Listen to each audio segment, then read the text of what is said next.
నమస్తే, welcome to one TV news. ముందుగా బులెటిన్లో హెడ్లైన్ చూద్దాం.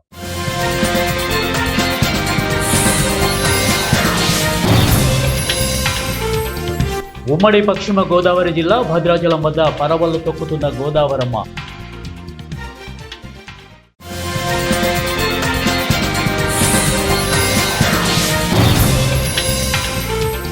కర్నూలు జిల్లా హెబ్బటం మండలం గ్రామ పొలంలో శవం లభ్యం.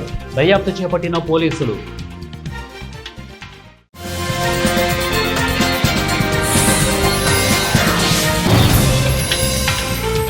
ప్రకాశం జిల్లా ఖమ్మం పట్టణంలో బెంబేలెత్తిస్తున్న వరుస దొంగతనాలు.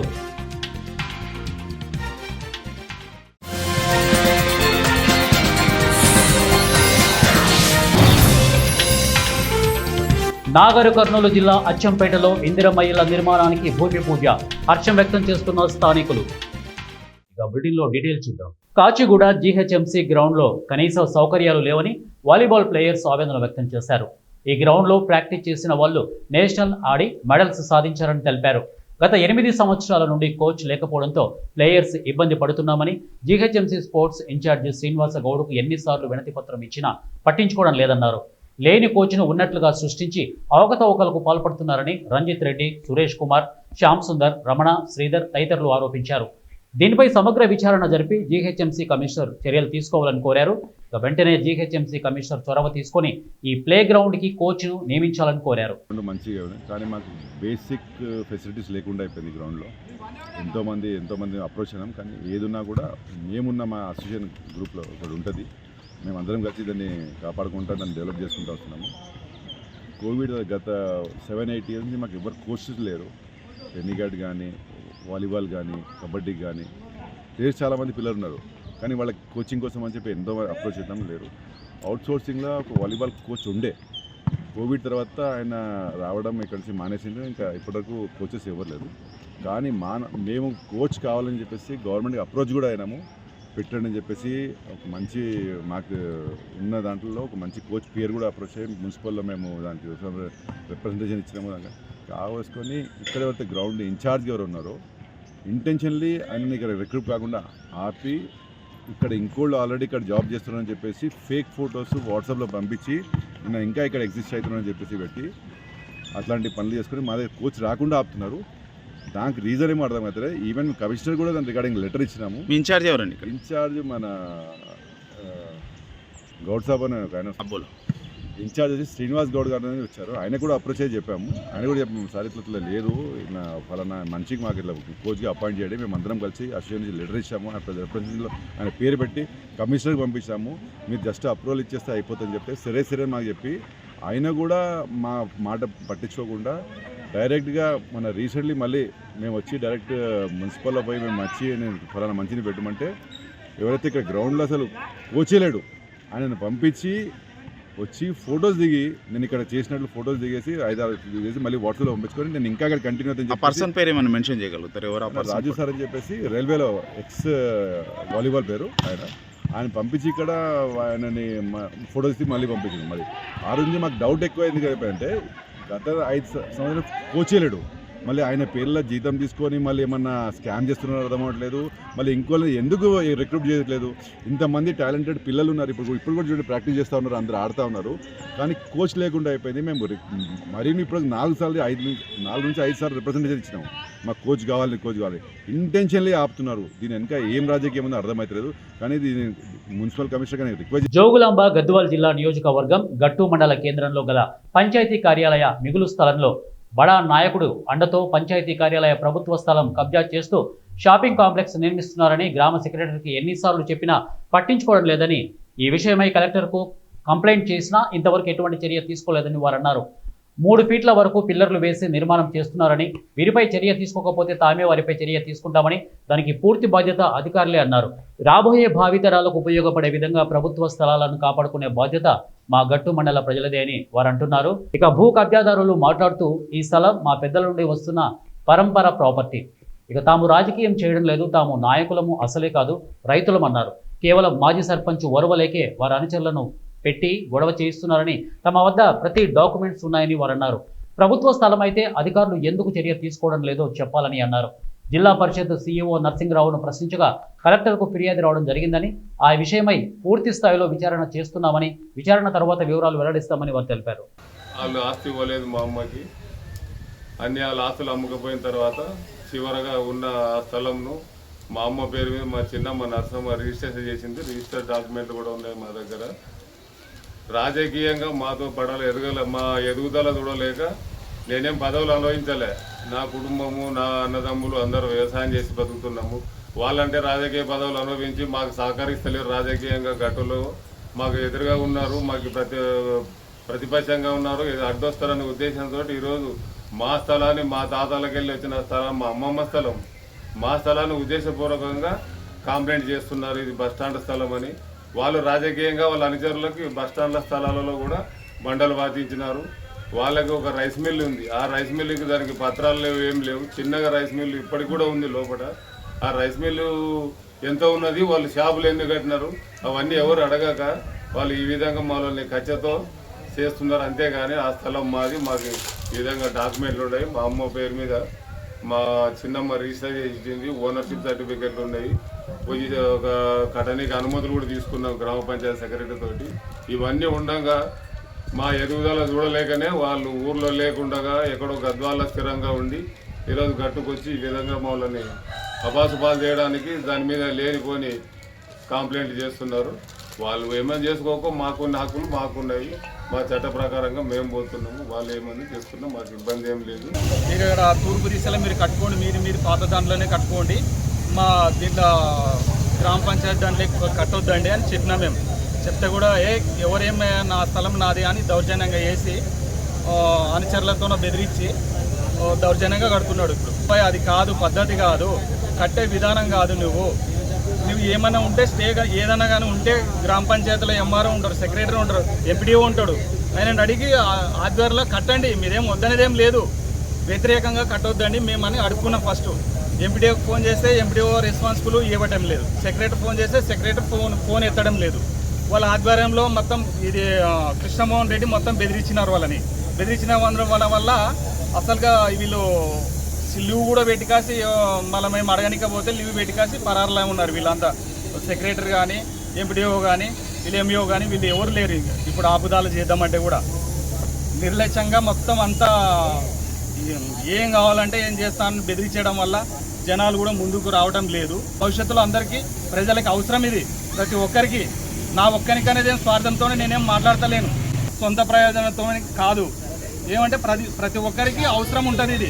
ప్రతి ఒక్క జీవన ఆధారము ఏమన్నా ఇప్పుడు కూలికి పోవాలంటే కూడా వాళ్ళు గ్రామ పంచాయతీ దగ్గర స్థలంలో ఈ అక్రమంగా అనుమతులు పొంది నిర్మాణాలు చేస్తున్నారని చెప్పేసి ఫిర్యాదు రావడం జరిగింది. దీనిపైన వెంటనే జిల్లా పంచాయతీ అధికారి గారికి పూర్తి స్థాయిలో విచారణ చేసి దానికి సంబంధించిన నివేదిక ఇవ్వమని చెప్పడం జరిగింది. అది ఆ నివేదికను ఆధారంగా చేసుకొని తదుపరి చర్యలు చేపట్టాలనే ఉద్దేశంతో ప్రాథమికంగా ఆ నివేదికలు అంటే ముందు ఆ స్థలం అనేది ఎవరిది, మరి ఎవరు అయితే కంప్లైంట్ చేసినారు, మరి ఎవరైతే నిర్మిస్తున్నారో వాళ్ళ దగ్గర ఏమైనా రుజువులు అట్లా ఉంటే వాళ్ళు ఏం రుజువులు సమర్పిస్తారు, అది రిజిస్ట్రేషన్ అయిందా లేదా, ఇవన్నీ కూడా వివరాలన్నీ కూడా ఇమ్మని చెప్పడం జరిగింది. దాని స్థలానికి సంబంధించి కూడా గతంలో మన రెవెన్యూ అధికారుల నుంచి ఇదివరకు అక్కడ సంబంధించిన స్థలం వివరాలు అవన్నీ కూడా సేకరిస్తున్నాము. అంటే ఇంతవరకు ఎంత విస్తీర్ణంలో ఉంది, అది మన గ్రామంలో ఉండే భూముల్లో గ్రామఖండానికి సంబంధించి గ్రామఖండానికి అయితే సర్వే ఉండదు. అయితే మిగతా సర్వేల నంబర్లను ఆధారంగా చేసుకొని అది ఎంతవరకు దాని హద్దులు ఉన్నాయనేది కూడా ప్రత్యేకంగా రెవెన్యూ అధికారుల సహకారంతో కూడా ఆ వివరాలు కూడా తెలుసుకొని తదుపరి చర్యలకు మనము ఉపకరించడం జరుగుతుంది. దాని ప్రకారం వచ్చిన తర్వాత అది ఒక నిజమైన అక్రమ. ఉమ్మడి పశ్చిమ గోదావరి జిల్లా భద్రాచలం వద్ద గోదావరి నీటి ప్రవాహం 40 అడుగులు దాటడంతో పోలవరం ప్రాజెక్టు వద్ద 5 లక్షల క్యూసెక్కులకు పైగా నీరు స్పిల్వేలోకి విడుదల చేశారు. ఎగువ ప్రాంతాల నుంచి వరద నీరు వచ్చి చేరుతోంది. జిల్లా కలెక్టర్ వెట్రిసెల్వి ఆదేశాల ప్రకారం నిర్వాసితులకు ఎలాంటి అసౌకర్యం కలగకుండా చూడడానికి కేఆర్పురం ఐటీడీఏ పీఓ రాములు నాయక్ అలాగే జంగారెడ్డిగూడెం ఆర్డీఓ వచ్చి వరద సహాయక చర్యలపై అధికారులను అప్రమత్తం చేశారు. నిర్వాసిత గ్రామాల ప్రజలతో మాట్లాడారు. వరద సహాయక చర్యలపై తహసీల్దార్కి రమేష్ బాబు, ఎంపీడీఓ నరసింహారావులకు పలు సూచనలు చేశారు. పునరావాస కేంద్రాల్లో కావలసిన సౌకర్యాలు, ఆహార పదార్థాలను ముందుగానే ఏర్పాటు చేయాలని అన్నారు. తొలుతగా వరద ప్రభావానికి లోనయ్యే లచ్చిగూడెం, గోముగూడెం గ్రామాల ప్రజలను కుకునూరు మండలంలోని రావికుంట పునరావాస కేంద్రాలకు అధికారులు తరలిస్తున్నారు.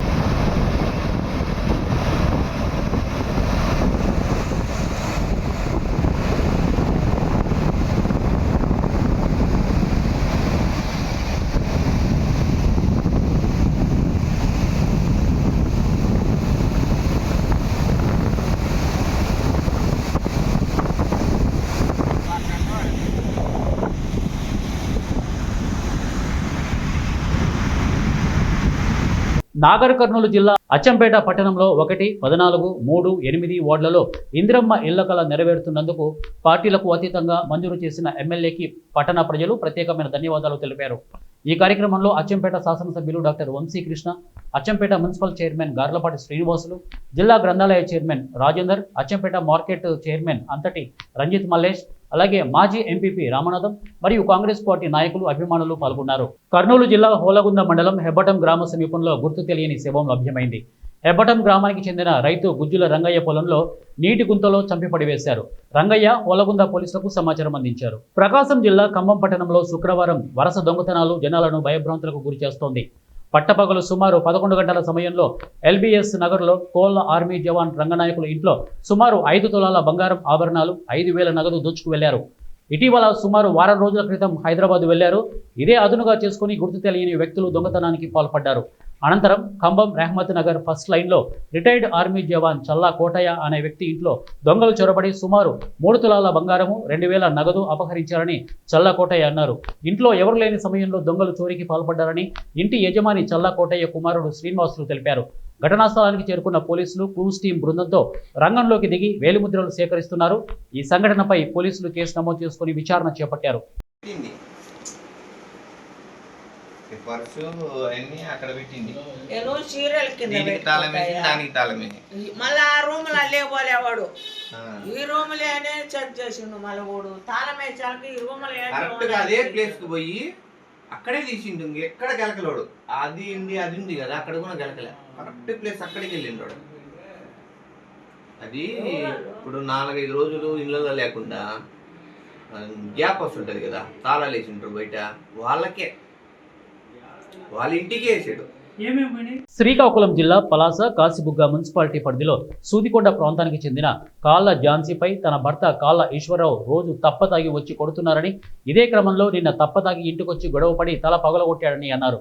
బాధితురాలు దినసరి కూలీ చేస్తూ పిల్లలను పోషించుకుంటే తన భర్త మాత్రం పనికి వెళ్లకుండా తిరిగి తను సంపాదించిన డబ్బులను తీసుకొని తాగుతూ ఊర్లో ఉన్న వాళ్ళతో కూడా గొడవలు పెట్టుకుంటూ ఇంటికొచ్చి తనను మానసికంగాను శారీరకంగాను హింసిస్తూ ఉంటాడని, ఇదే విషయంపై పోలీస్ స్టేషన్లో కంప్లైంట్ ఇచ్చినా సరే పట్టించుకోవడం లేదని, తన భర్తతో తనకు ప్రాణహాని ఉందని, తనను రక్షించాలని బాధితురాలు మీడియా సమక్షంలో తన గోడుకు వెళ్లబుచ్చుకుంది.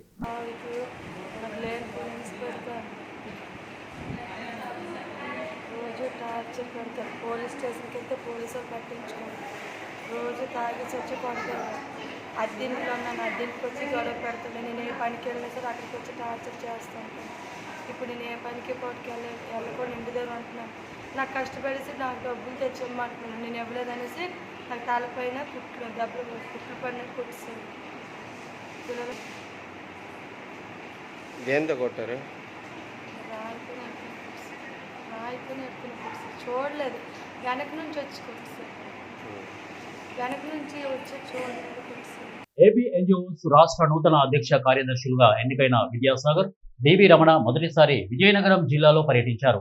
ఈ సందర్భంగా రాష్ట్ర నూతన అధ్యక్షులు విద్యాసాగర్ మాట్లాడుతూ అసోసియేషన్ను బలోపేతం చేయాలని కోరారు. ప్రభుత్వ ఉద్యోగులుగా మన వంతు కర్తవ్యాన్ని నిర్వర్తిస్తూ ప్రభుత్వం నుంచి మనకు రావాల్సిన ప్రయోజనాలను తప్పక నెరవేర్చుకోవడానికి ప్రణాళికను రూపొందించుకున్నట్టుగా వెల్లడించారు.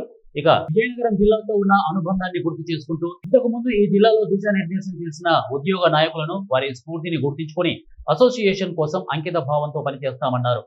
రానున్న రోజుల్లో ప్రభుత్వంతో దశలవారీ చర్చలు జరిపి ఉద్యోగ ఉపాధ్యాయులకు ప్రయోజనాలు కల్పించే దిశగా ఏపీ ఎన్జిఓ అసోసియేషన్ పనిచేస్తుందని వారు తెలిపారు. ఉద్యోగులు, పంచాయతీ సెక్రటరీస్ ఎవరైతే ఉన్నారో పెన్షనర్స్ వారందరికీ కూడా నా ధన్యవాదాలు తెలియజేస్తున్నాను.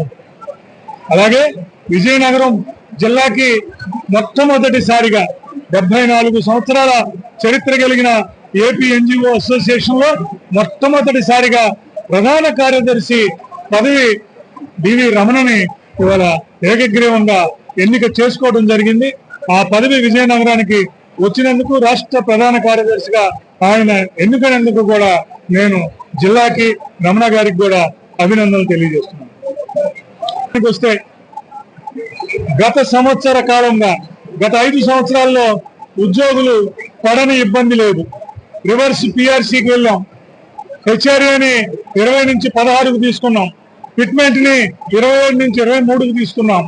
గత 2017లో ఏదైతే పెన్షనర్స్ కి అడిషనల్ క్వాంటమ్ ఆఫ్ పెన్షన్ ని 10%, 15% ఇచ్చారో దాన్ని 12%, 7% కుదించడం జరిగింది. హెల్త్ కార్డులు ఎక్కడ పనిచేయని పరిస్థితి కలిగింది. దానితో పాటు మాకు సంబంధించిన జీపీఎఫ్లు కానివ్వండి, ఏపీజీఎల్ఏలు కానివ్వండి, సరెండర్ లీవ్లు కానించి మా ఉద్యోగులకు సంబంధించిన ప్రతి ఒక్క మేము దోచుకున్న డబ్బులను కూడా ప్రభుత్వం చెల్లించకుండా 27,500 కోట్ల రూపాయలని బకాయిలు పెట్టడం జరిగింది. నూతన ఆశలతో మరి కొత్త ప్రభుత్వం, కూటమి ప్రభుత్వం వీటన్నిటికీ చెక్ చెప్పే పరిస్థితి ఉంటుందని చెప్పి కొత్త ప్రభుత్వం అనుకున్నాం. కొత్త ప్రభుత్వం వచ్చిన తర్వాత 1వ తారీఖు ఉద్యోగులకు, ఉపాధ్యాయులకు, పెన్షనర్స్ కి 1వ తారీఖే జీతాలు ఇవ్వాలని చెప్పారు. అలాగే గత ప్రభుత్వం ఏదైతే 3,600 కేసులు మా మీద పెట్టి. బులెటిన్ ముగించే ముందు హెడ్లైన్స్ మరొకసారి.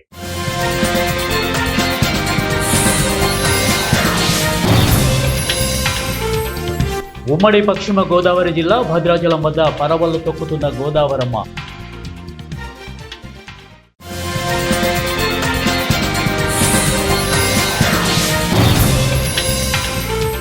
కర్నూలు జిల్లా హెబ్బటం మండలం గ్రామ పొలంలో శవం లభ్యం. దర్యాప్తు చేపట్టిన పోలీసులు.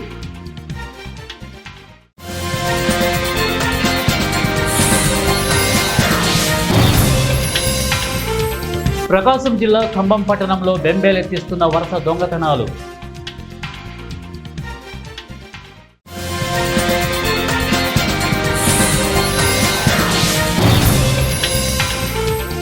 నాగర్ కర్నూలు జిల్లా అచ్చంపేటలో ఇందిరమ్మ ఇళ్ల నిర్మాణానికి భూమి పూజ. హర్షం వ్యక్తం చేస్తున్న స్థానికులు. ఇవి బులెటిన్ అప్డేట్స్. నెక్స్ట్ బులెటిన్ లో కలుద్దాం. Until then keep watching 1TV news. ప్రతిక్షణం ప్రజల పక్షం.